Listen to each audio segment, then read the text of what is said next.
Hey, what's going on? It's the Nutty Professor, and today I'm talking about nut milks. I'm going to do this video breaking down the various nut milks. I'm talking about almond milk, cashew milk, coconut milk, and flax milk, because I've had a lot of people that have been requesting this video so that they can know which ones are best for fat loss, but also which ones are best for overall immune health and inflammation. So at the end of this video, if you stay tuned, I'm going to break it down into a rating scale. A rating scale for the nut milks that are best for fat loss and weight loss, but also a rating scale for the nut milks that are best for modulating inflammation.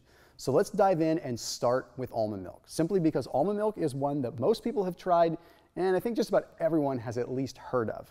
So almond milk obviously is going to taste a lot like milk, except made with almonds. The benefits of almond milk being that it's pretty low calorie, generally looking between 30 and 45 calories in a serving if you're getting the unsweetened one. Okay, the other benefits being a pretty delicate, nice balance of omega-3 to omega-6 fatty acids, meaning that it's got that nice monounsaturated fat profile that we need just for overall health. Okay, additionally, you get high levels of vitamin E, but you also get some fiber, which is going to help cancel out some carbs that you may consume it with. So those are the benefits there. Okay, but let's look at the cons. The first one is obvious. Okay, almonds are a tree nut, which means if you have a tree nut allergy, no dice, you're probably not going to want to drink this one. But additionally, if you have an intolerance to tree nuts, almond milk is probably going to make you have an exacerbated reaction to that, simply because it's a much more concentrated form based on the fact that it's emulsified and it's actually soaking up all the nutrients from the almond itself. Okay, additionally, we have to deal with inflammation issues. Although most of the mainstream will tell us that almonds are an antioxidant and they're very good at reducing inflammation, and it's not entirely true. They're good at reducing some cellular inflammation, but systemically, not quite as good. And then additionally, we have to factor in that they're very low in protein, but to add insult to injury, we look at the Carrageenan levels in most brands. Most brands are adding Carrageenan as a thickening agent, which is a derivative of red seaweed and very, very, very inflammatory, and is even used in multiple clinical settings to induce inflammation to be able to test for it. So it's kind of a no-go, especially if it says that it has Carrageenan in it. The next one being cashew milk, which obviously is very similar to almond milk, except being made from cashews. The benefits of this one being it's probably the lowest calorie one. You're going to find most brands are between 20 and 40 calories for an unsweetened version. The other benefits being that it's very easy to make at home. Out of all the nut milks that there are, cashew milk is the easiest one to make at home, simply because you can get the flavor and you can get the nutrition much faster by soaking it than you could with any of the other nuts. One of the things that I like most about cashew milk is the high abundance of vitamin K, which if you've seen my other videos, you know how imperative vitamin K is for being the traffic cop to delegate exactly where calcium should go in the body when in conjunction with vitamin D3. Okay, now for the cons when it pertains to cashew milk. First and foremost, you usually have a little bit more sugar in it, simply because they have a little bit of a sweeter taste naturally. Cashews, just by default, if you look at the nutrition label, have more carbs than almonds do. But additionally, you're still dealing with those thickening agents. You're still dealing with Carrageenan, so you want to be cognizant of that. A lot of people also claim that when they have cashew milk, they end up retaining a little bit of water, possibly having something to do with the higher absorption rate and the vitamin K, possibly causing a little bit of a reaction in the body. However, no real science is backing that up. It's all pretty anecdotal.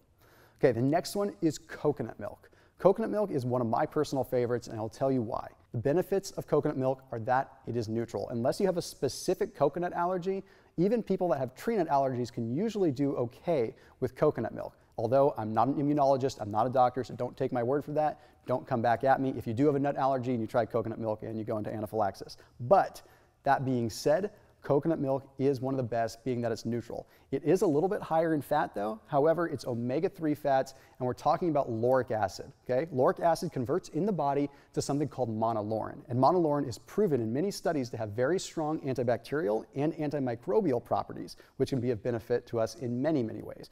There was one study in 2009 that found the effect of monolaurin on the skin in terms of eliminating P. acnes, which is one of the bacteria that can cause acne, was 15 times more powerful than benzoyl peroxide is on the skin. So you've got the skin benefits as well. But what are the cons? Okay, generally you're looking a little bit higher calorie. You definitely have to deal with that. Most of the coconut milks are between 45 and 60 calories per serving versus some of the other ones that are closer to 20 to 40. The other downside for a lot of people is that there's typically no protein. But, you know, at the end of the day, you're talking such a negligible amount of protein, I don't think it makes too much of a difference. Okay, and lastly, flax milk. This is one that's not super popular, and I really don't know why. Because to be honest, the nutrient profile and the fat profile is much better. You see, flax by very nature is an omega-3. It's an ALA, which is alpha-linoleic acid. And that alpha-linoleic acid converts into usable forms of omega-3s in the body. So it converts into the docosahexaenoic, DHA, and it converts into EPA within the body later on down the line.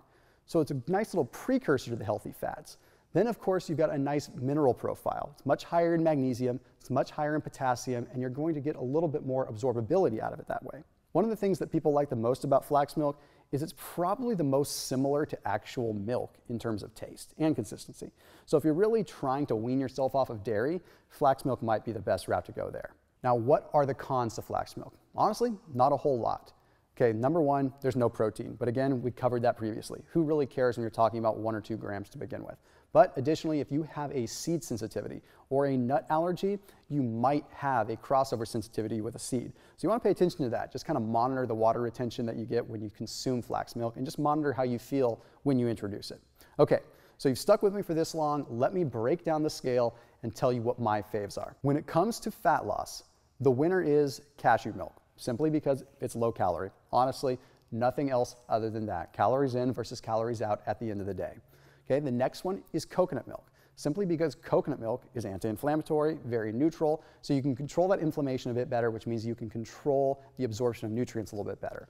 Next up is going to be flax. Flax is there simply because that nice omega-3 balance. Okay, you're getting good omega-3 fatty acids, which are shown to fight off omega-6 fatty acids and therefore gets you in the nice inflammation zone that you need to be in.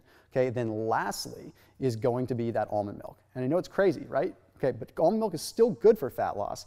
It's just pretty inflammatory. It's pretty hard to find ones that don't have Carrageenan these days. So although it's still a low-calorie beverage and they're all very good, almond milk is probably at the bottom of my list in terms of fat loss. Okay, then let's talk about inflammation.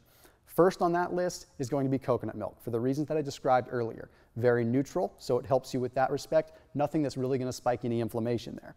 Okay, next up is going to be flax milk. We want to monitor inflammation. We want to modulate that by having that nice elevated level of omega-3 through that alpha-linoleic acid.